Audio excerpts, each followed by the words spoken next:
Overclockers, my name's Bryony and welcome to this week's instalment of Gaming and Tech News. If you were hoping to see me wear those bunny ears from last week, you're out of luck. However, today I do have news about how to play ESO for free, AMD's latest launch, Earth Day, and much more. So let's hop into it.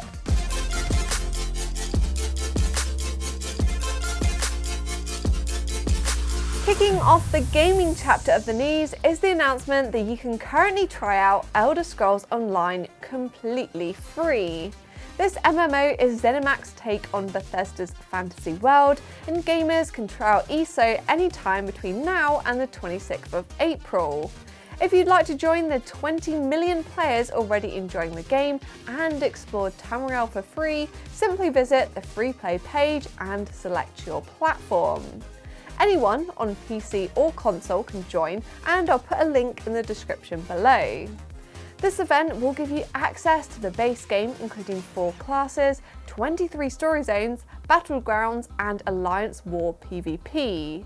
You've also got the Morrowind DLC. If you end up really hooked on ESO, you'll be pleased to know during the free-to-play event that Elder Scrolls Online Standard Edition is actually 70% off. And the Elder Scrolls Online Blackwood is on sale at 67% off. The release of the next chapter of DLC, the Elder Scrolls Online High Isle, is also fast approaching. So during the event, you can actually play the High Isle prologue questline and get ready for the launch later this year. The event is a great way to celebrate the MMO's 8th birthday, and it sounds like there's a lot of extra content to try if you haven't picked up the game in a while. Remember to check those links below if you want to take part.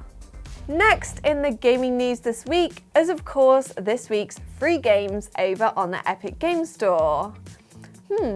Actually, I can't quite remember what the first free game this week is. I must have Amnesia. Yes, Amnesia Rebirth can be yours to keep if you grab it this week, and it's a great freebie if you're into survival horrors.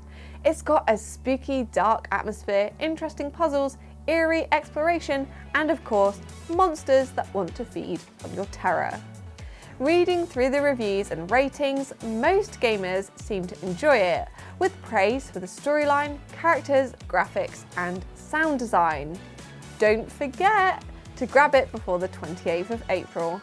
Also free this week on the Epic Store is the shoot and slash dungeon crawler Riverbond. It's a fun and frantic couch co-op adventure game set in a stunning voxel world. You can play on your own or with up to 4 friends, making it ideal for families or group gaming nights. It's easy to learn and controller friendly, making it great for kids. The gameplay is pretty straightforward, with each map featuring an objective you have to complete in order to progress. There are various missions, enemies to battle, chests to loot for weapons, and the option to smash absolutely everything into tiny cubes.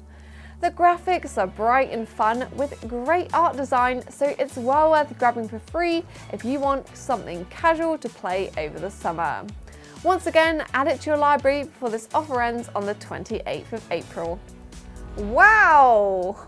The next gaming story this week is great news for World of Warcraft fans, as Blizzard has just announced the latest expansion, Dragonflight. It's essentially a dragon-themed expansion that brings with it a new dragon race and exclusive class, Dragon Isle area of the map, and dragon riding. Plus a UI update and an overhaul to the various professions and talent system. I haven't played WoW in a number of years, but if there's one thing that will bring players back to the game, it has to be dragons. As I'm sure we can probably all agree that dragons equals awesome. However, as with all WoW announcements, there's a lot of disagreement on the features or design of the new Drakthir race and Evoker class. But with plenty of different customization options already on show, I'm sure the unique look and fighting style will begin to grow on existing players. If you're excited to play, Dragonflight doesn't actually currently have a release date or even a release window. All we know for sure is that Blizzard will have an alpha available soon and that it will be releasing more details at some point. It's been rumoured they are targeting a November release date, but as it's only just been announced, 2023 might be more likely. If you want more info about the exciting expansion, I'll drop a link to the deep dive blog post below, which reveals everything you need to know about the Dragonflight expansion. The final gaming story this week is about the recently revealed new Star Wars game.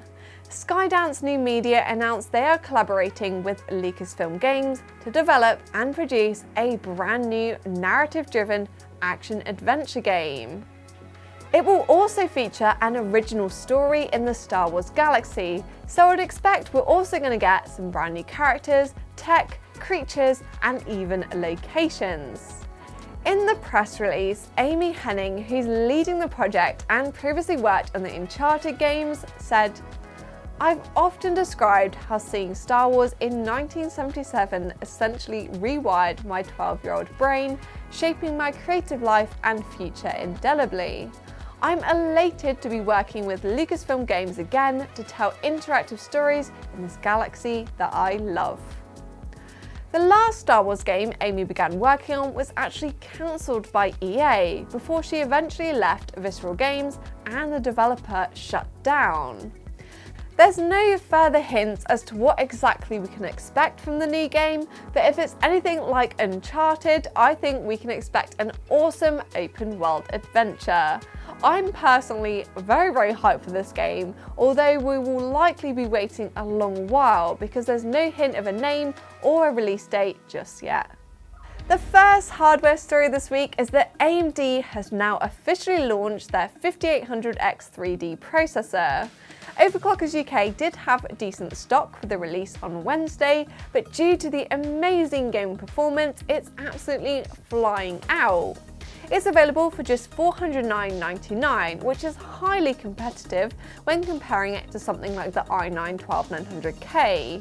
At 1080p resolution with high or ultra graphical settings, it's up to 44% better at gaming than the original 5800X, which means it easily trades blows with that i9.